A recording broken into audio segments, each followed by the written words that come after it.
Nous allons travailler aujourd'hui sur l'évangile de Matthieu, chapitre 6, du verset 5 à 13. Lorsque vous priez, ne soyez pas comme les hypocrites, qui aiment à prier debout dans les synagogues et au coin des rues pour être vus des hommes. Je vous le dis en vérité, ils reçoivent leur récompense. Mais quand tu pries, entre dans ta chambre, ferme ta porte et prie ton Père qui est là dans le lieu secret, et ton Père qui voit dans le secret te le rendra. En priant, ne multipliez pas de vaines paroles comme les païens, ce qui s'imaginent qu'à force de paroles qui seront exaucées. Ne leur ressemblez pas, car votre Père sait de quoi vous avez besoin avant que vous le lui demandiez. Voici donc comment vous devez prier. Notre Père qui es aux cieux, que ton nom soit sanctifié, que ton règne vienne, que ta volonté soit faite sur la terre comme au ciel. Donne-nous aujourd'hui notre pain quotidien. Pardonne-nous nos offenses, comme nous aussi nous pardonnons à ceux qui nous ont offensés. Ne nous induis pas en tentation, mais délivre-nous du malin. Car c'est à toi qu'appartiennent, dans tous les siècles, le règne, la puissance et la gloire. Amen. Après avoir souligné l'importance d'observer la loi de Dieu, Jésus met l'accent sur l'importance de la prière. Jusqu'à la semaine dernière, on a vu comment Jésus a mis l'accent sur l'importance de la parole de Dieu. Combien il est important de bien observer la parole de Dieu. Alors donc pour pouvoir observer la parole de Dieu, il faut déjà connaître la parole de Dieu. Alors il faut lire la Bible. Mais aujourd'hui, là maintenant, Jésus passe sur l'importance de la prière. Dans ce passage, Jésus explique ce qu'est la prière et encore comment prier. Qu'est-ce que la prière?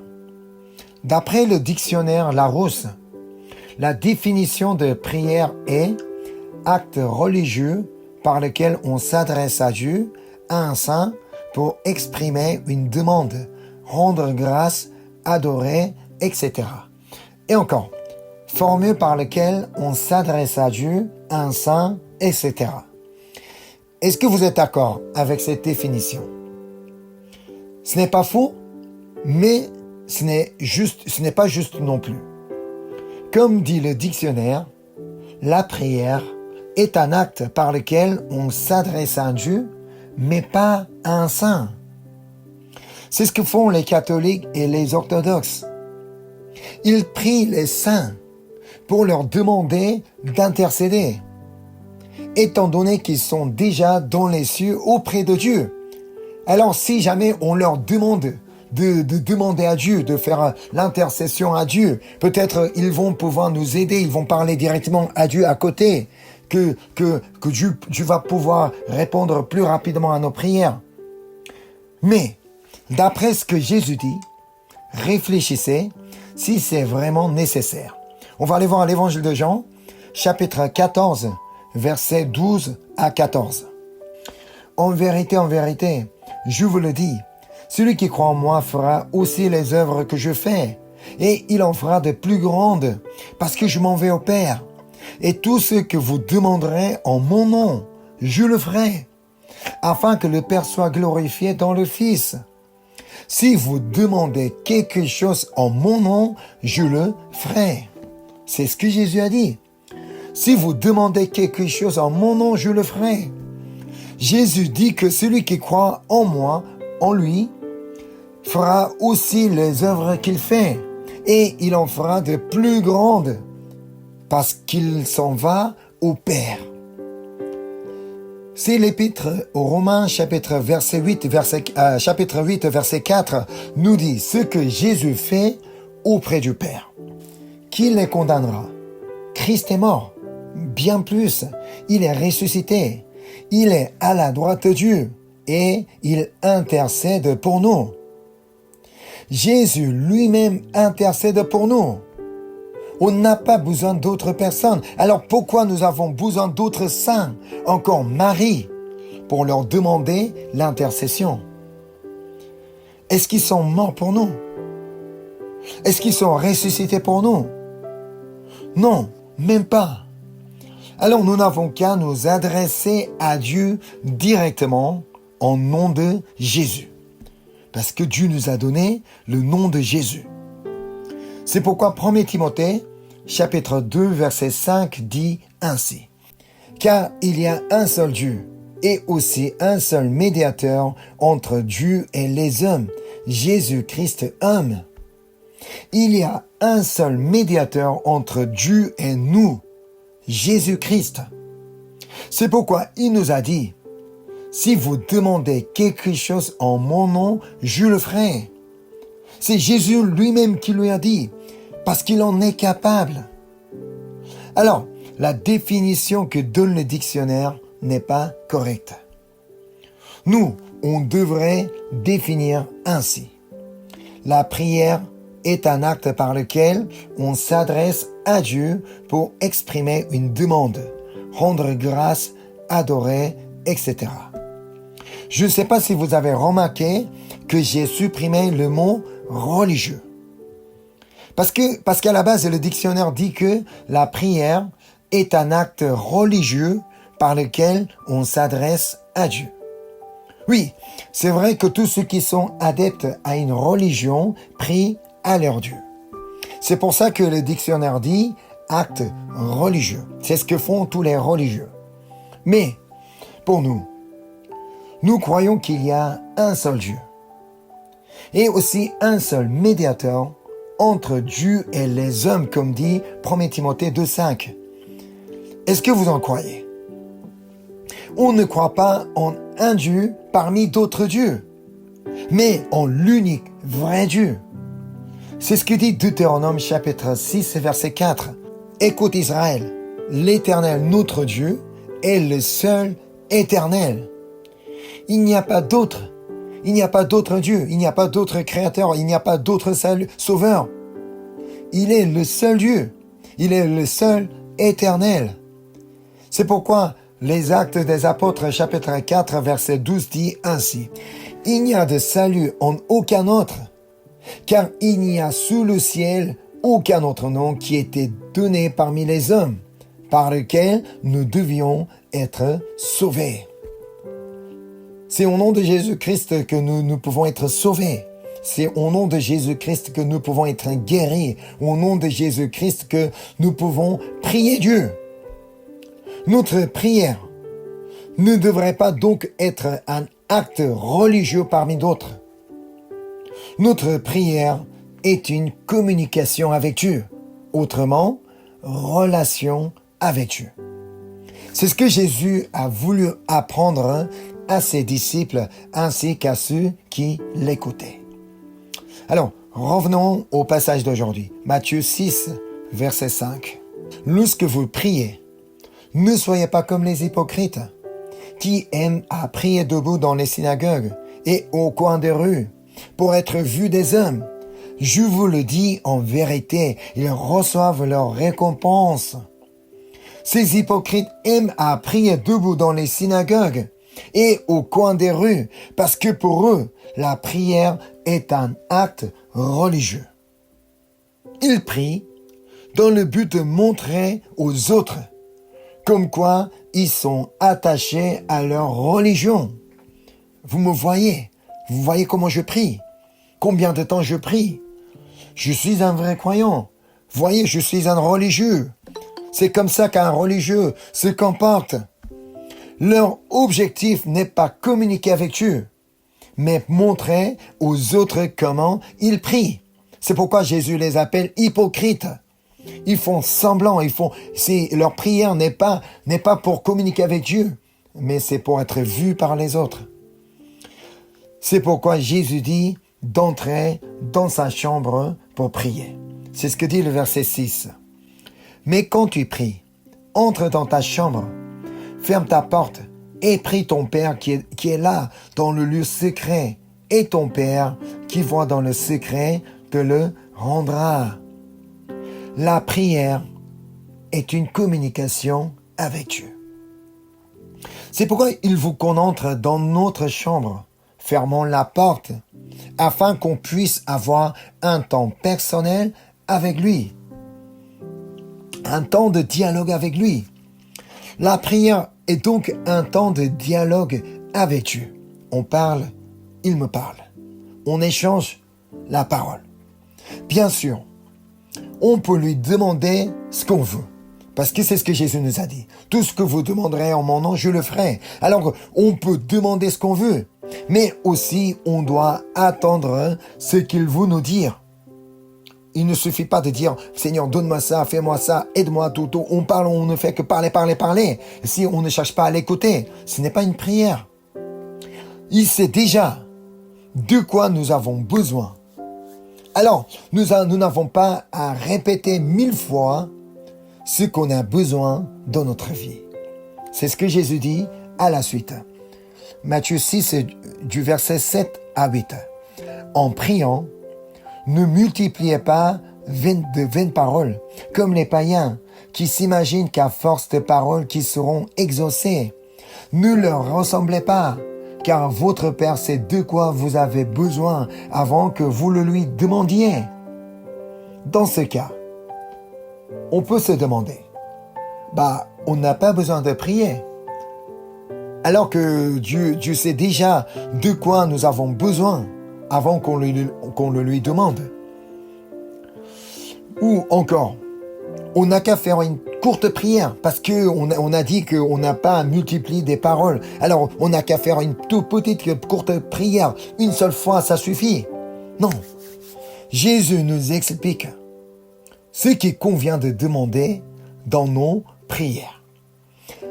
C'est par le Notre Père que Jésus nous apprend. C'est la prière que Jésus nous a apprise, comment nous devons prier.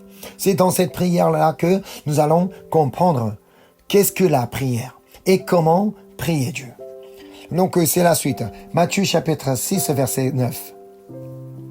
Voici donc comment vous devez prier. Notre Père qui es aux cieux, que ton nom soit sanctifié. Jésus nous invite à commencer par dire « Notre Père qui est aux cieux ».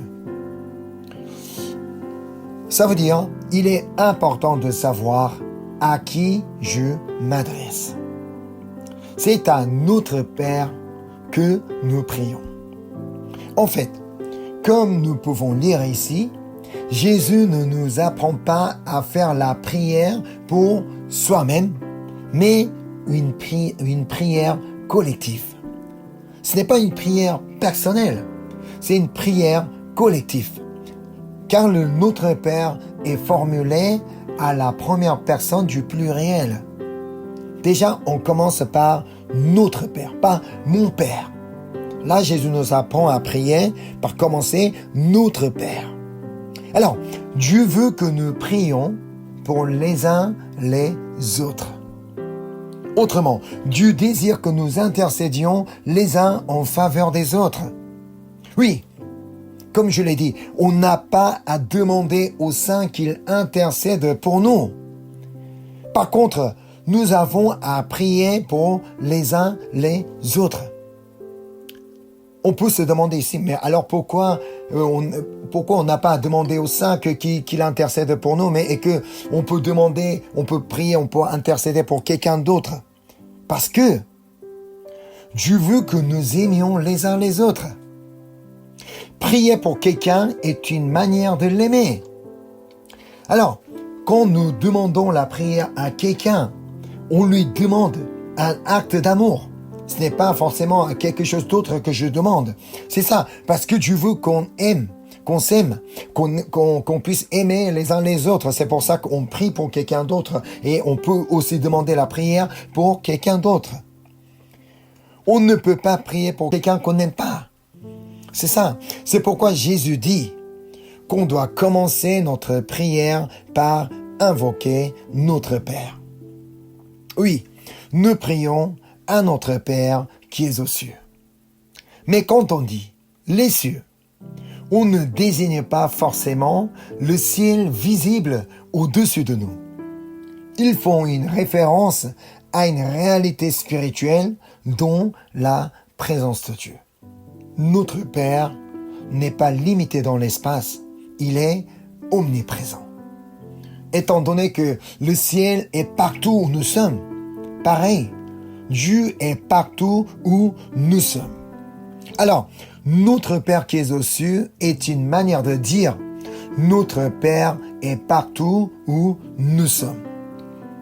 Donc, nous pouvons prier partout où nous sommes. Comme Jésus a dit, on peut prier dans une chambre. Ça, c'était une manière pour dire que pour nous expliquer que c'est la prière, c'est une relation, que c'est une communication avec Dieu. Mais on peut prier dans sa chambre, dans ses toilettes, ou même dans un transport commun, à l'école, au restaurant, dans la rue. Partout où nous sommes, nous pouvons prier Dieu. Parce que notre Père est aux cieux. Parce que notre Père est partout où nous sommes. Mais non pas pour être vu des hommes, mais pour communiquer avec Dieu partout où nous sommes.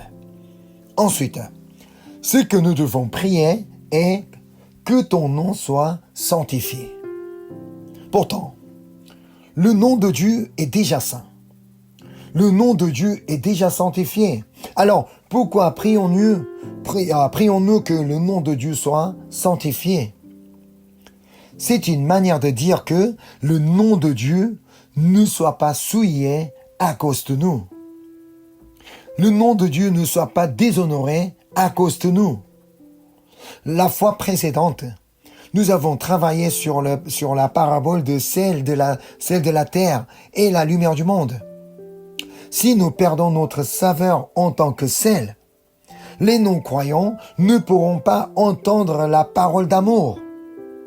Si, alors que nous sommes faits pour réaliser de bonnes œuvres en tant que lumière, si les non-croyants ne voient que nos mauvaises œuvres, ils ne pourront jamais glorifier notre Père dans les cieux.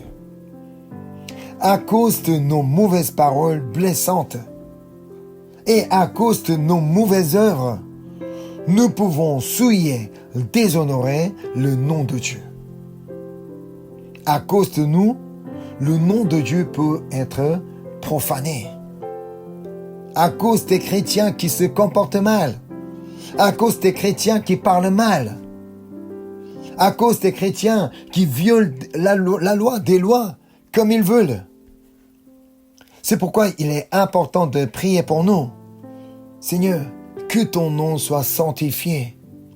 C'est une manière de demander à Dieu, Seigneur, aide-moi à accomplir le rôle du sel et de la lumière aujourd'hui. Voilà, et passons maintenant au verset 10. Que ton règne vienne, que ta volonté soit faite sur la terre comme au ciel. Nous prions que ton règne vienne pour que nous soyons régnés par Dieu. Si je suis moi-même roi de ma vie, je ferai tout ce qui me semblerait bon.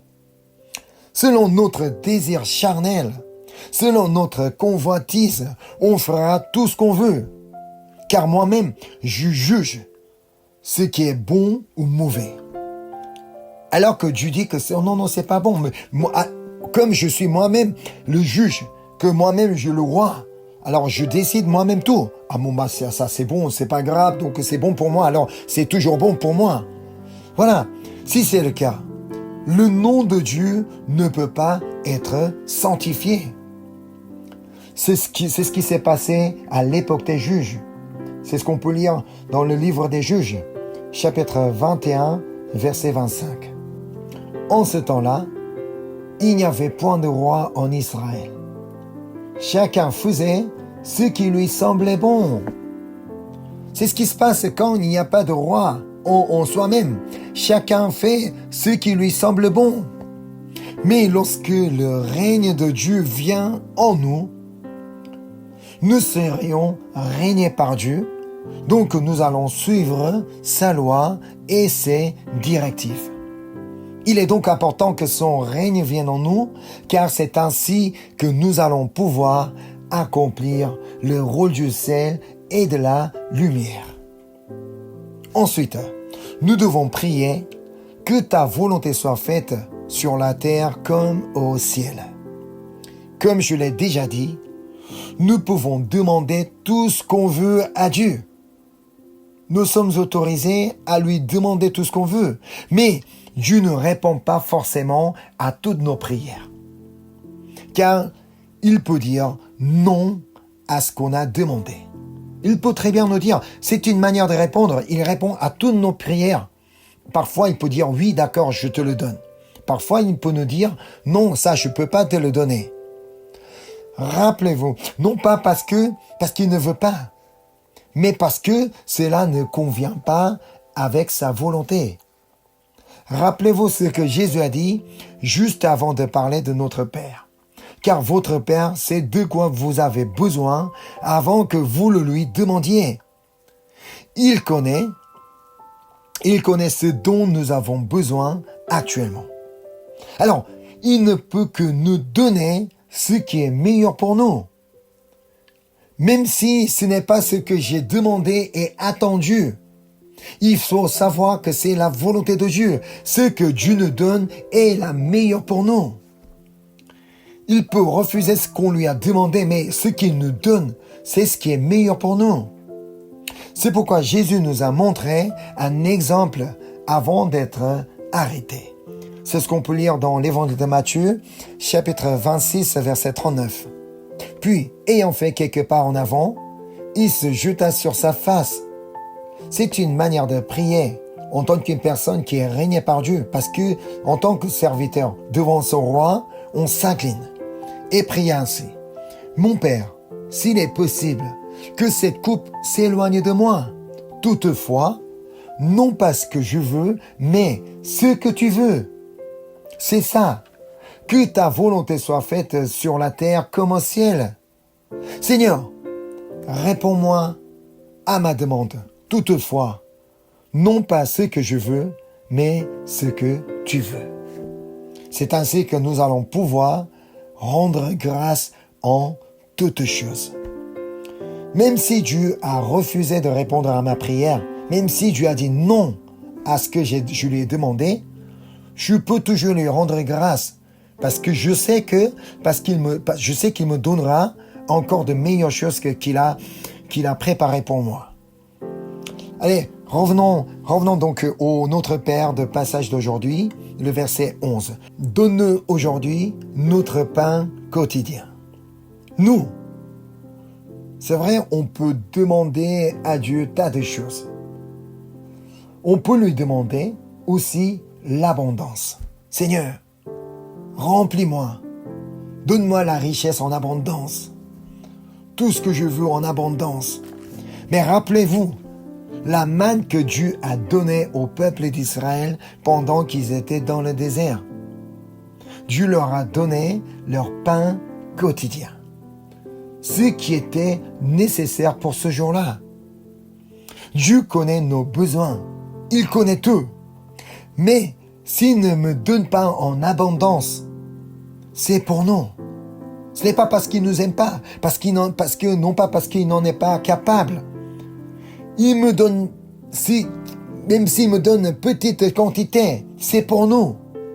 C'est pourquoi Dieu avait donné cet avertissement au peuple d'Israël dans Deutéronome chapitre 8, du verset 11 à 14. Écoutez bien le message de Dieu. Garde-toi d'oublier l'Éternel ton Dieu, au point de ne pas observer ses commandements, ses ordonnances et ses lois que je te prescris aujourd'hui. Lorsque tu mangeras et te rassasieras, lorsque tu bâtiras et habiteras de belles maisons, lorsque tu verras multiplier ton gros et ton menu bétail, s'augmenter ton argent et ton or, et s'accroître tout ce qui est à toi, prends garde que ton cœur ne s'enfle et que tu n'oublies l'Éternel, ton Dieu, qui t'a fait sortir du pays d'Égypte, de la maison de servitude. Peut-être, si on en a trop, nous risquons d'oublier Dieu, d'oublier la grâce de Dieu, d'oublier l'amour de Dieu. C'est la raison pour laquelle Jésus nous apprend à prier ainsi. Donne-nous aujourd'hui notre pain quotidien. Dans Proverbes chapitre 30, verset 8, on formule autrement cette prière. éloigne de moi la fausseté et la parole mensongère. Ne me donne ni pauvreté, ni richesse. Accorde-moi le pain qui m'est nécessaire. Alors, c'est une manière de prier. Accorde-moi le pain qui m'est nécessaire, car dans l'abondance, on risque à tout moment oublier Dieu. Car dans l'abondance, nous risquons toujours dans notre vie. On peut facilement oublier toute grâce que Dieu a déversée dans notre vie, tout ce que Dieu a réalisé dans notre vie, et qu'on dit comme si Dieu n'avait rien fait dans notre vie, en regardant notre actualité, en regardant notre situation, qu'on peut dire « Oh mais Seigneur, pourquoi tu me donnes rien? Pourquoi tu fais rien dans notre vie? » Alors que Dieu a fait encore de belles choses dans notre vie. Dans l'abondance, on risque à tout moment d'oublier Dieu. Alors c'est pour ça que Jésus nous a appris à prier ainsi. Revenons à la prière du Seigneur. Encore dans Matthieu, chapitre 6, verset 12. « Pardonne-nous nos offenses comme nous aussi nous pardonnons à ceux qui nous ont offensés. » C'est une prise de décision de pardonner à ceux qui nous ont offensés. Car sans qu'on pardonne à ceux qui nous ont offensés, on ne peut pas demander à Dieu de nous pardonner. C'est sur quoi Jésus revient juste après le Notre Père. C'est le verset 14 et 15. Si vous pardonnez aux hommes leurs offenses, votre Père Céleste vous pardonnera aussi. Mais si vous ne pardonnez pas aux hommes, votre Père ne vous pardonnera pas non plus vos offenses. Si Jésus reprend ce sujet, parce que c'est très important pour nous les chrétiens, parce qu'il y a des chrétiens qui ne cherchent pas à pardonner. Alors que Jésus leur a dit, pardonne, aime ton prochain, même aime tes ennemis. Mais il y a des chrétiens qui refusent. Non, mais je ne peux, en aucun cas, je ne peux le pardonner. Ça, c'est pas possible. Seigneur, tu sais ce qu'il m'a fait. Seigneur, tu sais qu'il m'a parlé, comment il m'a parlé. Il m'a trahi. Non, je ne peux pas. Mais, nous ne pouvons pas être chrétiens sans pardon. Car Dieu nous a pardonné avec son amour. Parce qu'il nous a pardonné que nous pouvons être ce que nous sommes aujourd'hui. Alors, il veut que nous pardonnions aussi aux hommes comme il nous a pardonnés. Cependant, pardonner quelqu'un n'est jamais facile. Peut-être ceux qui ont déjà l'expérience, on sait très bien que ce n'est jamais facile. C'est pourquoi il est primordial de prendre la décision de pardonner en demandant de l'aide au Saint-Esprit. Alors dire, pardonne-nous nos offenses comme nous aussi nous pardonnons à ceux qui nous ont offensés est une manière de dire, Seigneur, même si c'est difficile, je décide de pardonner mon prochain. Aide-moi à le pardonner, car moi-même je ne peux pas le pardonner. Ainsi, il nous aidera. Et par la force du Saint-Esprit qu'on arrivera à pardonner aux hommes. Et revenons à la prière de Jésus. Donc Matthieu chapitre 6, verset 13. Ne nous induis pas en tentation, mais délivre-nous du malin, car c'est à toi qu'appartiennent dans tous les siècles le règne, la puissance et la gloire. Amen. Ne nous induis pas en tentation, mais délivre-nous du malin, puisque le malin ne cessera jamais de nous induire en tentation. Il ne nous le laissera jamais tranquille. Il ne veut pas que le nom de Dieu soit sanctifié par nous. Il ne veut pas que son règne vienne en nous. Il ne veut pas que la volonté de Dieu soit faite dans notre vie. Il veut qu'on soit enflé d'orgueil. Et il ne veut pas que nous pardonnions aux hommes. Alors, il ne nous laissera jamais tranquilles. Nous-mêmes, nous ne pouvons pas résister à la tentation. C'est pourquoi Jésus nous a appris comment résister à la tentation. C'est ce que nous avons travaillé autrefois. Nous pouvons résister seulement avec la parole écrite dans la Bible. Donc ce n'est pas une prière que nous pouvons faire sans connaître la parole de Dieu. Alors que Jésus a résisté à la tentation avec la parole écrite, comment pourrions-nous la résister sans la parole de Dieu? Prier. Prier ne nous induit pas en tentation, mais délivre-nous du malin est une manière de demander à l'Esprit Saint qui est en nous, Seigneur, l'Esprit Saint, aide-moi à résister à la tentation du péché. Je ne peux rien faire moi-même. Je suis tellement fragile. Je suis tellement faible. Alors aide-moi à les surmonter avec les paroles. Comme je vous en ai déjà parlé, le Saint-Esprit est là pour nous apprendre toutes choses et pour nous rappeler tout ce que Jésus a dit. Alors c'est le Saint-Esprit qui nous fera rappeler les paroles écrites et que les paroles que nous connaissons et que c'est avec ces paroles qui nous aidera à surmonter les tentations. Et enfin, on termine par louer le Seigneur. Car c'est à toi qu'appartiennent dans tous les siècles le règne, la puissance et la gloire. Amen. Comme la définition que fournit le dictionnaire, la prière est un acte par lequel on s'adresse à Dieu pour exprimer une demande, rendre grâce, adorer, etc. Oui, on ne prie pas seulement pour lui demander quelque chose. On prie aussi pour lui rendre grâce. On prie pour l'adorer. On prie pour dire combien nous l'aimons. Ainsi, la prière est un très bon moyen pour renouer la relation avec Dieu pour ceux qui étaient éloignés de lui et encore pour approfondir la relation avec lui.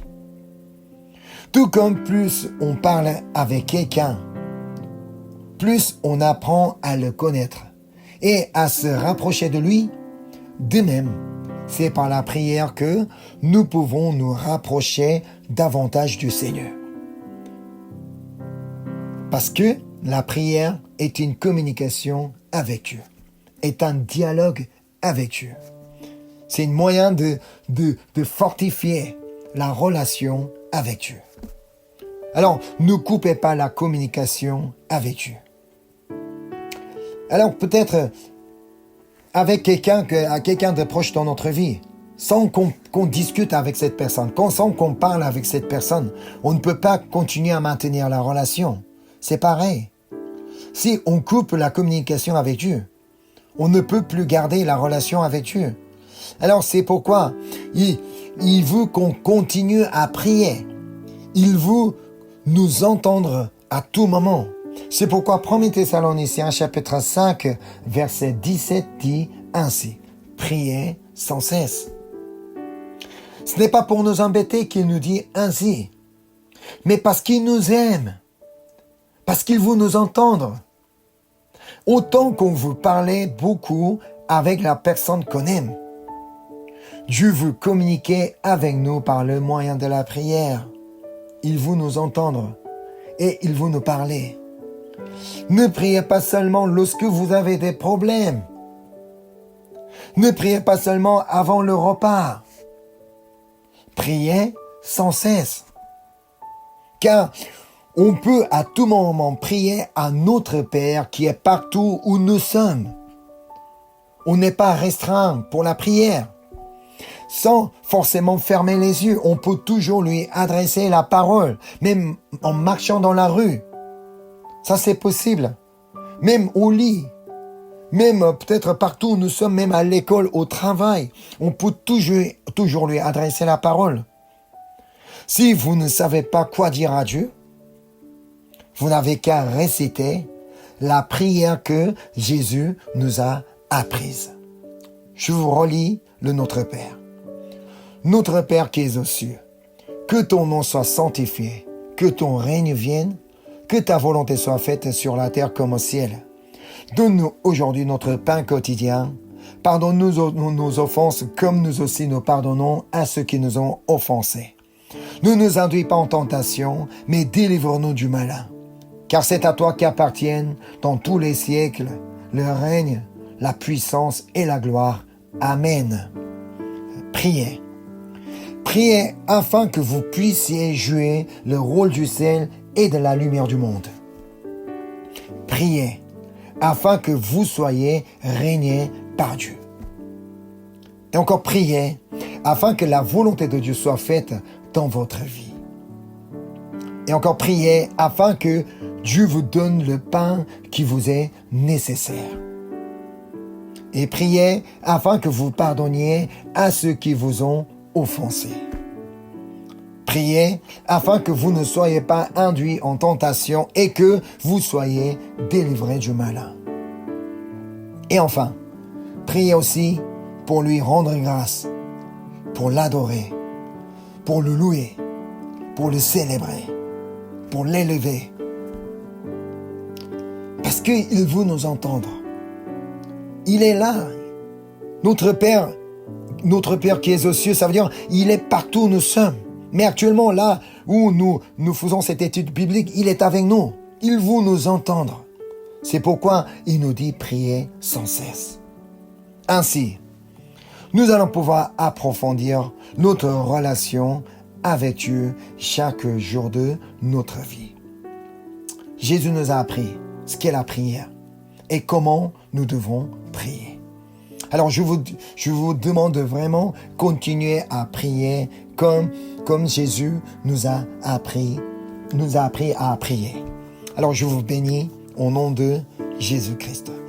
Aujourd'hui, je voudrais qu'on termine notre prière par le Notre Père ensemble.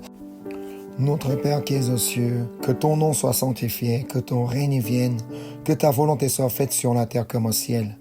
Donne-nous aujourd'hui notre pain quotidien. Pardonne-nous nos offenses, comme nous aussi nous pardonnons à ceux qui nous ont offensés. Ne nous induis pas en tentation, mais délivre-nous du malin. Car c'est à toi qu'appartiennent, dans tous les siècles, le règne, la puissance et la gloire. Amen.